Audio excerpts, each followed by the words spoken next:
Good morning, welcome back to my channel পূজার life style. সবাই কেমন আছো? আশা করি খুব ভালো আছো।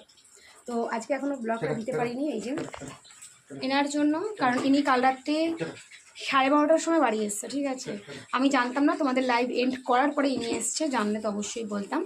তো আমি জানতাম না, তোমাদের লাইভের মধ্যে বলেছিলাম যে ভাই ফোন করেছে, তো ভাই সেটা বলার জন্যই ফোন করেছিল।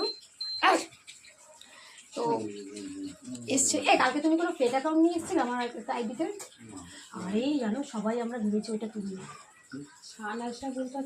হ্যাঁ, এই শান নামেই। এই শোনো, রাতে পরে লাগবে। আরে দাঁড়াও না, দাঁড়াও, আমার উপর নামো গাড়ি থেকে। তো আমি ব্লগটা দিতে একটু দেরি হবে, কালকের ব্লগটা আমার কাছে রয়েছে, আমি এখন এডিট করতে পারিনি। তো আমার একটু বেলা হবে, তো আমি ইচ্ছা আছে দুপুরে খানিক বাদে আমি লাইভে আসার আসবো, তোমার সাথে গল্প করবো। আমার ব্লগটা দিতে দিতে 4টে বেজে যাবে, 3:30 4টে বেজে যাবে। তো কিছু বলবো?